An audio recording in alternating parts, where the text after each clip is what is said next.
So friends, free fire കളിക്കുന്ന എല്ലാ പഴയ പ്ലേയേഴ്സിനും ഒരിക്കലെങ്കിലും കേട്ടിട്ടുണ്ടാകുന്ന കുറച്ച് പേരുകളെങ്കിലും ഉണ്ടാവും.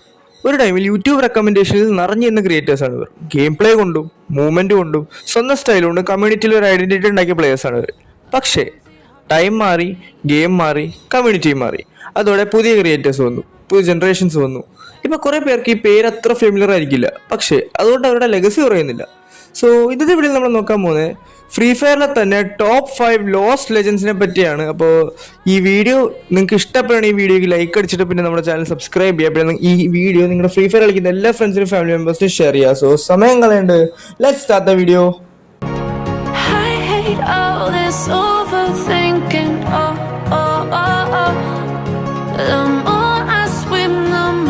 ഈ പേര് കേട്ടാൽ പല OG പ്ലേയേഴ്സിനും ഓൾറെഡി മുഖത്തൊരു പുഞ്ചിരി വന്നിട്ടുണ്ട്. പക്ഷേ ഇന്നത്തെ പുതിയ പ്ലേയേഴ്സിന് ഈ കണ്ടന്റ് ക്രിയേറ്ററിനെ അത്ര നന്നായിട്ട് അറിയുമെന്ന് എനിക്ക് തോന്നുന്നില്ല. സോ അത് വേറെ ആരുമല്ല, അതാണ് നമ്മുടെ M8N. ഒരു ടൈമിൽ ഫ്രീ ഫയർ യൂട്യൂബിൽ M8N അപ്ലോഡ് ചെയ്താൽ അത് കാണാൻ വേണ്ടി വെയിറ്റ് ചെയ്യുന്ന ഒരു ഓഡിയൻസ് തന്നെ ഉണ്ടായിരുന്നു. ഓവർ എഡിറ്റിംഗ് ഒന്നുമില്ല, ഫേക്ക് റിയാക്ഷൻസ് ഒന്നുമില്ല, simple game play, clean movement. അത് തന്നെയായിരുന്നു പുള്ളിയുടെ ബിഗ്ഗസ്റ്റ് സ്ട്രെങ്ത്. അതുകൊണ്ട് തന്നെ കുറേ പ്ലേയേഴ്സ് ഗെയിം പ്ലേ ഇമ്പ്രൂവ് ചെയ്യാൻ M8N വീഡിയോസ് പല സമയത്ത് റിപ്പീറ്റ് അടിച്ച് കാണുമായിരുന്നു. പക്ഷേ ടൈം കഴിഞ്ഞപ്പോൾ അപ്ലോഡിൻ്റെ ഫ്രീക്വൻസി പതിയെ കുറഞ്ഞു. ഒരു ടൈമിൽ റെഗുലറായി കാണുന്ന വീഡിയോസ് പിന്നെ അത്ര കൺസിസ്റ്റൻ്റായി കാണാൻ പറ്റിയില്ല. അതിൻ്റെ കൂടെ ഫ്രീ ഫയർ കമ്മ്യൂണിറ്റിയും ഫാസ്റ്റായി ചേഞ്ച് ചെയ്തു. പുതിയ ക്രിയേറ്റേഴ്സ് വന്നു, ഷോർട്ട് ഫോം കണ്ടൻറ്റ് ബൂമായി. അതോടെ ഓഡിയൻസിൻ്റെ ഫോക്കസും പതിയെ മാറി. റിസൾട്ട്, പഴയ പ്ലേയേഴ്സ് ഇപ്പോഴും M8N ഓർക്കുന്നുണ്ട്, പക്ഷേ പുതിയ ജനറേഷനിൽ കുറേ പേർക്ക് ഈ പേര് അത്ര ഫെമിലിയർ അല്ല. പക്ഷേ വ്യൂസ് മാറിയാൽ, ആൽഗോറിതം മാറിയാലും ഒരു ക്രിയേറ്റർ കമ്മ്യൂണിറ്റിയിൽ ഉണ്ടാക്കിയ ഇമ്പാക്റ്റ് മാറിപ്പോകില്ല. അതാണ് നമ്മുടെ നമ്പർ 5th പൊസിഷനിൽ M8N വരാൻ കാരണം. Moving on to the top 4. Number 4th വരുന്ന പ്ലെയർ. ഇവിടെ ഒരു ഇൻട്രസ്റ്റിംഗ് കാര്യമുണ്ട്.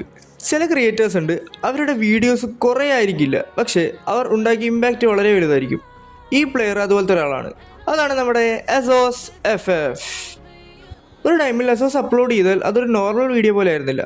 ഫാൻസ് ഇത് വെയിറ്റ് ചെയ്യും. കാരണം പുള്ളിയുടെ game play style, editing, presentation എല്ലാത്തിലും ഒരു ഡിഫറെൻറ്റ് ഫീൽ ഉണ്ടായിരുന്നു.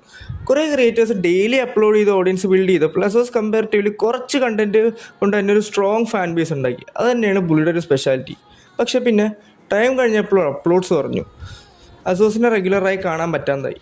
സോ BNL ഒരു ഫെലോ യൂട്യൂബർ ചോദിച്ചാൽ BNL പറഞ്ഞത് ASOS പേഴ്സണൽ ലൈഫിൽ ബിസി ആയതുകൊണ്ടാണ് പുള്ളി പഴയ പോലെ അപ്ലോഡ് ചെയ്യാത്തതെന്നാണ്. ASOS തന്നെ ഇതിനെപ്പറ്റി വലിയ ഡീറ്റെയിൽ ആയിട്ടൊന്നും പറഞ്ഞിട്ടില്ല. അതുകൊണ്ട് തന്നെ പുള്ളിയുടെ ഒരു ആബ്സെൻസ് ഇപ്പോഴും നമ്മുടെ കമ്മ്യൂണിറ്റിയിൽ ഒരു മിസ്റ്ററിയാണ്.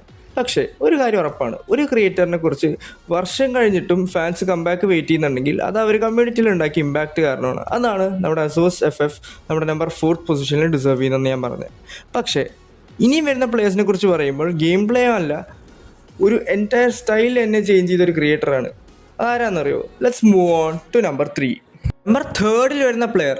ഈ പേര് കേട്ടാൽ തന്നെ പല ഓൾഡ് ഫ്രീ ഫയർ പ്ലേയേഴ്സും നമ്മുടെ പഴയ ഫ്രീ ഫയറിലെ സമയമാണ് ഓർമ്മ വരുന്നത്.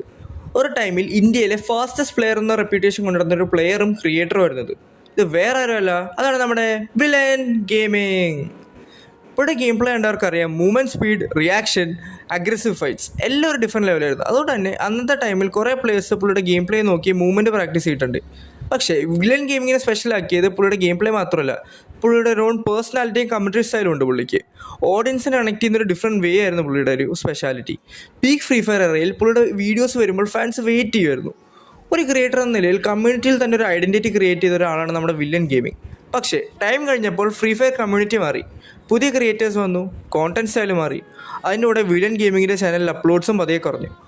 ഒരു ടൈമിൽ റെഗുലറായി വീഡിയോസ് അപ്ലോഡ് ചെയ്തുകൊണ്ടിരുന്ന ചാനൽ പിന്നെ ആക്റ്റീവായി കാണാൻ പറ്റാത്തൊരവസ്ഥയിലോട്ട് പോയി. അതുകൊണ്ട് തന്നെ ഇന്നത്തെ ജനറേഷനിൽ കുറേ പേർക്ക് ഈ പേര് അത്ര ഫെമിലിയർ അല്ല. പക്ഷേ OG പ്ലേയേഴ്സിന് ഇപ്പോഴും വില്ലൻ ഗെയിമിംഗ് എന്ന് പറയുമ്പോൾ ഒരു ഗോൾഡൻ എറയുടെ ഒരു പാർട്ടായിട്ടാണ് എല്ലാവരും കാണുന്നത്. കാരണം എല്ലാ പ്ലേയേഴ്സും നല്ലോണം കളിക്കും, പക്ഷെ ഒരു ടൈമിനെ റെപ്രസെൻറ്റ് ചെയ്യാൻ കഴിഞ്ഞൊരു ക്രിയേറ്റർ വളരെ കുറവാണ്. അതാണ് വില്ലൻ ഗെയിമിങ്ങിനെ സ്പെഷ്യലാക്കുന്നത്. സോ നമ്മുടെ നമ്പർ 3rd പൊസിഷനിൽ നമ്മുടെ വില്ലൻ ഗെയിമിംഗ് തന്നെയാണ് ഡിസേർവ് ചെയ്യുന്നത്. പക്ഷേ ഇനിയും വരുന്ന പ്ലെയർ ഒരു ഗെയിം പ്ലേ ക്രിയേറ്റർ മാത്രമല്ല, ഫ്രീ ഫയർ മോണ്ടേജ് കൾച്ചറിൽ തന്നെ ഒരു ഡിഫറെൻറ്റ് സ്റ്റൈൽ കൊണ്ടുവന്ന ഒരാളാണ്. അതാരാന്നറിയോ? Let's move on to number 2. So top 2 പോകുന്നതിന് മുമ്പ് ചാനലിൽ അതിട്ടാൻ ആൾക്കാരാണ് ഈ ചാനൽ സബ്സ്ക്രൈബ് ചെയ്തിട്ട് വീഡിയോ ലൈക്ക് ചെയ്യുക. എന്നിട്ട് ഈ വീഡിയോ പരമാവധി നിങ്ങൾ ഫ്രീ ഫയർ കളിക്കുന്ന ഫ്രണ്ട്സിനും ഫാമിലി മെമ്പേഴ്സിനും ഒന്ന് ഷെയർ ചെയ്യുക. കാരണം നമ്മളിപ്പോൾ കംബാക്ക് ആയിട്ടേ ഉള്ളൂ, നമുക്ക് ഇനിയും സപ്പോർട്ട് വേണം, എന്നാലും നമുക്ക് പഴയ പോലെ നമ്മുടെ വ്യൂസ് അപ്പാക്കാൻ പറ്റുള്ളൂ. So moving on to top 2. Free fire golden എറയിൽ ഒരു ടൈമിൽ വെപ്പൺസ് യൂസ് ചെയ്യുന്ന സ്റ്റൈൽ കൊണ്ട് തന്നെ പ്ലേയേഴ്സ് ഫേമസ് ആയിരുന്നു. അങ്ങനെ ഒരു യൂണീക്ക് ഐഡൻറ്റിറ്റി ഉണ്ടാക്കിയൊരു പ്ലെയറാണ് നമ്മുടെ രാകേഷ് 00007. അന്നത്തെ ടൈമിൽ രാകേഷ് Quadra07 കുറിച്ച് പറയുമ്പോൾ രണ്ട് കാര്യങ്ങളാണ് പലർക്കും ഓർമ്മ വരുന്നത്: scope in and short gun game play. Close range ഫൈറ്റ്സിൽ പുള്ളിയുടെ കോൺഫിഡൻസ് വേറെ ലെവലായിരുന്നു. ഷോർട്ട് ഗൺ എടുത്ത ഫൈറ്റ്സ് വിൻ ചെയ്യാൻ പറ്റുമെന്ന് കാണിച്ചു തന്നൊരു പ്ലെയറാണ് നമ്മുടെ രാകേഷ് Quadra07. സ്നൈപ്പർ പോലെ സ്കോപ്പ് യൂസ് ചെയ്യുന്ന അക്യുറസി, ഷോർട്ട് ഗൺ ഫൈറ്റ്സിൽ ടൈമിംഗ്, ഗെയിം സെൻസ്, ഇതൊക്കെ കൊണ്ട് തന്നെയാണ് അന്നത്തെ കമ്മ്യൂണിറ്റിയിൽ ഈ പുള്ളിക്ക് ഒരു ഡിഫറെൻറ്റ് റെപ്യൂട്ടേഷൻ തന്നെ ഉണ്ടായിരുന്നത്.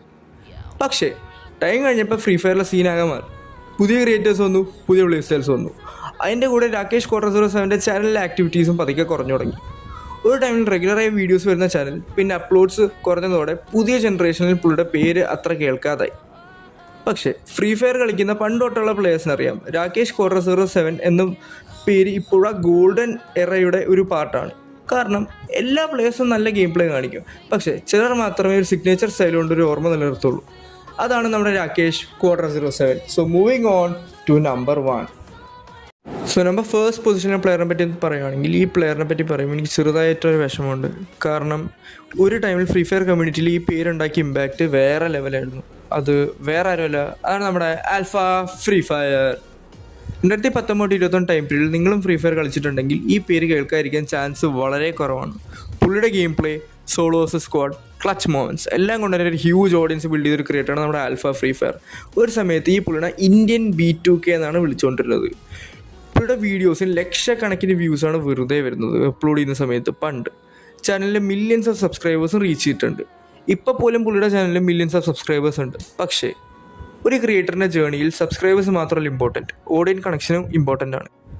പീക്ക് ടൈമിൽ ഉണ്ടായിരുന്ന ആ സെയിം ഹൈപ്പ്, ആ സെയിം ഡിസ്കഷൻസ് അത് പതിയെ കുറഞ്ഞു. അതിൻ്റെ കൂടെ ആൽഫയുടെ ഓൾഡ് ഓഡിയൻസ് അറ്റൻഷനും പതിയെ ഷിഫ്റ്റായി. പിന്നെ കമ്മ്യൂണിറ്റിയുടെ ഒരു ടൈമിൽ വലിയ ഡിസ്കഷനായൊരു കോൺട്രവേഴ്സി ഉണ്ടായിരുന്നു, അങ്കുഷും ആൽഫയും തമ്മിലുള്ള കോൺട്രവേഴ്സി.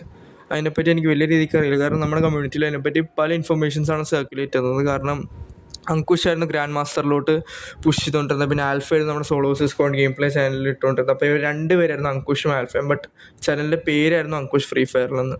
അപ്പോൾ ഇതിനെപ്പറ്റി എനിക്ക് വലിയ രീതിക്ക് അറിയില്ല. ബട്ട് ഒരു സമയത്ത് ആൽഫ FF ഉണ്ടാക്കിയ ഇമ്പാക്റ്റ് ഒരു ജനറേഷനിലെ ഫ്രീ ഫയറിൽ ഇൻട്രസ്റ്റ് ഉണ്ടാക്കാൻ ഹെൽപ്പ് ചെയ്തൊരു ക്രിയേറ്ററാണ് നമ്മുടെ ആൽഫ ഫ്രീ ഫയർ. ഇന്ന് വ്യൂസ് അന്നത്തെ പോലെ ആയിരിക്കില്ല, ഡിസ്കഷൻസ് കുറഞ്ഞേക്കാം, പക്ഷേ ഒരു ടൈമിൽ ഒരു എൻറ്റയർ കമ്മ്യൂണിറ്റിയിൽ ഉണ്ടാക്കിയ മെമ്മറീസ് അത് ഈസിയായി മറക്കില്ല. അതുകൊണ്ട് തന്നെ നമ്മുടെ നമ്പർ ഫസ്റ്റ് പൊസിഷനിൽ വരുന്നൊരു പ്ലെയറാണ് ആൽഫ ഫ്രീ ഫയർ. ഒരു ലെജൻഡിൻ്റെ ജേർണി ഓൾവേസ് പെർഫെക്റ്റ് ആയിരിക്കില്ല, പക്ഷേ അതുണ്ടാക്കിയ ഇമ്പാക്റ്റാണ് അവരെ നമ്മളെ ഓർത്തിരിക്കാൻ പ്രേരിപ്പിക്കുന്നത്. സോ നമ്മുടെ വീഡിയോ ഇവിടെ അവസാനിക്കണം. നിങ്ങൾക്ക് ഈ വീഡിയോ ഇഷ്ടപ്പെടുന്ന ഞാൻ കരുതുന്നു. വീഡിയോ ഇഷ്ടപ്പെട്ടെങ്കിൽ വീഡിയോക്ക് ലൈക്ക് ചെയ്ത് നമ്മുടെ ഈ ചാനൽ സബ്സ്ക്രൈബ് ചെയ്തേക്കുക. എന്നിട്ട് ഈ വീഡിയോ പരമാവധി നിങ്ങളുടെ ഫ്രീ ഫയർ കളിക്കുന്ന ഫ്രണ്ട്സിനും ഫാമിലി മെമ്പേഴ്സിനൊന്ന് ഷെയർ ചെയ്തേക്കാം. കാരണം നിങ്ങളുടെ ഓരോ സപ്പോർട്ടും എനിക്കിപ്പോൾ നല്ലോണം ആവശ്യമുണ്ട്. കാരണം നമ്മളിപ്പോൾ കംബാക്ക് ആയിട്ടേ ഉള്ളൂ. ഓക്കെ, അപ്പോൾ നമ്മുടെ അടുത്ത വീഡിയോ എന്തായാലും ഉടനടി പിന്നെയായിരിക്കും. So stay tuned. So bye by.